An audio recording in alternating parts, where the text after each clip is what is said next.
It's your girl T here, back with the Tea Time Tuesday vidya. I know y'all are having a beautiful, blessed day because your tea timers is absolutely what we do. The affirmation of today is miracles are headed our way. Miracles are headed our way. We're headed into the receiving season, so miracles are just flooding in our way. Every day, right here, right now. Like YouTube says, if you needed a sign, this is it. Miracles are headed our way. For those of you who are commenting on my glasses and my lipstick and all that stuff, thank you so much. 99% of my makeup is Mary Kay, obviously, because I'm a Mary Kay rep and I post it on my channel as well. I haven't been doing those videos for a long time, so that's that. And the glasses, they're all cheap. I get them all online and they're all like $3, $4 because... not because I believe that I deserve $3 or $4 sunglasses, so don't come for me. It's because I have a tendency, which I could change, but it's not my top priority, to leave things places. So if I leave a $3 pair of sunglasses somewhere, no biggie. If I leave a $100, $200 pair, I'll spend energy on it that I don't need to be spending, thinking about, oh my goodness, why did... So my glasses are cheap. Thank you for the shout outs. And my makeup is most generally always Mary Kay, for those of you who asked. If you want more info, the comment section, light it up, I'll give it to you. Now, moving forward, I wanted to really hammer home today how much of our manifesting is responding to our 3D environment. How much of our outcomes are very much dependent on how we are responding to what's coming up in our 3D. And what lit this fire into me today is because I've told you guys before in another video, I don't know if y'all saw it, I had this hard-coded belief in me since I was younger that I had to basically be dying to not go to work, because my dad was obsessed with, you have to go to work. I'm sure a lot of people's parents were, like, he's old school Caribbean man. You have to be dying before you could go to work. Every day he'd be like, oh, did you go to work? Did you go? What happened at work? Oh, you need to do this or else it's going to be trouble at work. And he put all these beliefs in me. He wasn't doing it on purpose. It's just he's passing down what he knew, that work has to be a certain way. And if I don't show up a certain way, I won't get noticed if I don't. And I found myself continuously like being the hardest worker, always doing the best, always putting in the most work and not getting... what's the word I'm looking for? Not receiving the respect, the treatment that I feel I deserved. So this ties into yesterday.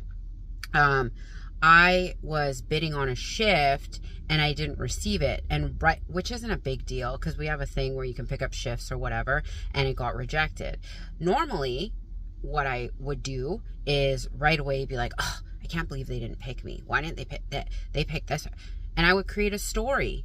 And I knew that I was good in so many other areas, but I didn't realize how much I was dropping the ball in this area and creating my own story and getting undesirable treatment in my work as much as I did yesterday, or today, I'm saying yesterday, today, by what I was about to do. So I stopped myself and I started affirming things like, I'm the best. I always get the best. I am surrounded by love. Everybody supports me, what have you. I don't have a different outcome of not getting the shift as yet. In my mind, I've already decided that shift is mine. It's for Friday, and I know I will get it. But it's just a small example to show you how much we react to things in our 3D, and we might not catch them. And if you break down every single time in the 3D you perceive that you didn't get something that you wanted, you can trace it back to a story or a belief or responses that you did to that particular thing that you wanted to manifest that you feel hasn't come through yet. And I guarantee you it's not going to be a positive story, because if it was, you wouldn't be noticing that it wasn't there for you already. What I'm trying to, in a roundabout way, say is that we need to be more conscious of what we are reacting to in our 3D. Because if you think about it, if you are reacting the majority of the time to what it is you don't want in the 3D, then guess what? What it is you don't want is going to remanifest. But if we are doing one of the following, ignoring it, which a lot of us can't do because we're emotional human beings, or changing it, what I do now is I ask a question. When I notice, let's take the work example for the sake of this video. Instead of saying, why did this person get picked? Why? I say, why is that shift already mine? Why did it already get approved? I turn everything that I was about to say negatively into a question, into the positive. So like if you were expecting a text from your SP and your mom called and you were about to react to that because you were expecting SP, oh my God, why did my SP just text me? Why is my SP so obsessed with me? Why does my SP text me all the time? Or if you were expecting money, like I just got my tax refund, like my notice from my accountant, and it was a little bit less than I expected. So I was like, why did I get more than I expected? Because what I would usually have done before is say, oh, it's less than I expected, and go off about it. I was like, why did I get more than I expected? Why is my rebate double what I thought it was going to be? How come every dollar that I circulate comes back 10 times more? I turn the negative into a positive question so that I am not wasting my energy recreating the stuff that I don't want to see. And I think a lot, I don't think, I know a lot of you, because you email me, you text me, you you email me, you message me. I don't give out my number, that's why I laughed. You email me, you message me on WhatsApp, you tell me your stories, and I can see in the body of the email that you are reacting to your 3D circumstances in a big way. And then you're wondering where you fall short and where the disconnect is as to why you're not getting your manifestation. I am telling you right now, I have cleaned up my mental diet so much over the past 4 or 5 years. And in the beginning of this mental diet, I can't tell you how many things throughout the day that I have now caught myself doing that I have switched, and my life has changed so much, so much. Y'all need to make sure that when you are thinking things, or you're lost in thought, or you're responding to things, that you are checking what it is that you're responding to, how you're responding to it, what state you're feeling.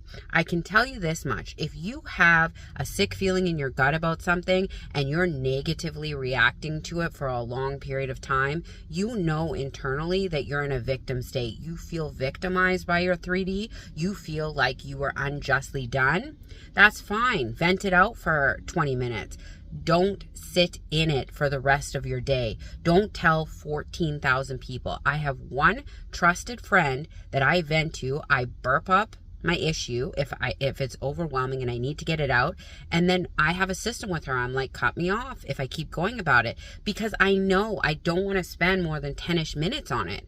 I don't want to recreate it. I want to get it out, regulate my nervous system back, and keep it moving. And my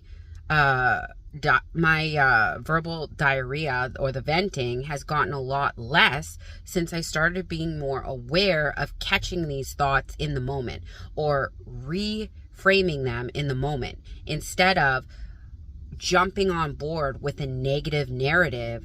I've been catching myself and changing it to a positive question, or just screaming out loud and being like, ah! And then reframing it to a different sort of situation, or telling a news story, or as much as it might feel a little bit anxious in the moment, just affirming over what my negative ass thought is. Like, no, you're not going to come into my head. No. And talking to it, talking to the thought, being like, get out. You don't belong here. You're a dirty third party thought. Get out of here. You don't need to be in my mind. My mind's only reserved for positive things. My mind's only reserved for the future. I'm creating my future here, not dwelling on my past. So being more strict than y'all are with your mental diet is going to get you those results. And for those of you who are saying, well, it's too hard, it takes too long, 2 weeks of your life, 2 weeks of you being really strict can change your whole life around, of you watching your thoughts, changing them to different thoughts, writing new story, affirming, scripting, just staying in a state where you know what you want is yours. Doing any of those things for 2 weeks and being honest about the 2 weeks where you're real strict and you are real on it can change your life. Imagine if you were doing a physical diet for 2 weeks and it would guarantee you lost 100 pounds. How many people would be so regimented with that 2-week diet? Y'all need to stop making excuses for not being able to follow a mental diet and jump on the train of watching what you say, watching what you're following, watching what you're listening to, watching what's coming out of your mouth, watching what's going on in your mind, watching what you're giving your attention to. I'm not saying any of us are going to be perfect right out the gate or even down the road, but we can aim for perfection. And if we get a little bit lower, that's fine. That's not who I'm talking to. The people that are consciously waking up every day, trying their best to stay on that mental train. I'm talking about for those of you who are maybe doing 4 or 5 affirmations a day, but spending the majority of your day complaining and venting and going on and focusing on the negative, and then coming back and going, it's not working, it's not working. In that time span where you're saying it's not working, you could be shifting your energy and your attention onto what is working, and your other things would roll in for you. I didn't want this to be like a rant video. I'm just reminding y'all, no matter how many videos you watch, no matter what new techniques comes out, the goal of the game is to put your attention on the things wanted and to spend as little or no time in the things unwanted to get what it is that you want. And I know y'all have it in you, and I know y'all want what you want, so start it right here, right now, today. Not once this video is over, like right now. Start affirming. What do you want? Who are you? What does your day look like? What does your future look like? How much does your SP love you? How much money is in your bank account? How easy is it for you to manifest? Y'all know what to do, but if you have any more questions, you know what to do. Comment below. I love y'all, but not as much as you should be loving yourselves. Have a beautiful, blessed Tuesday. Bye!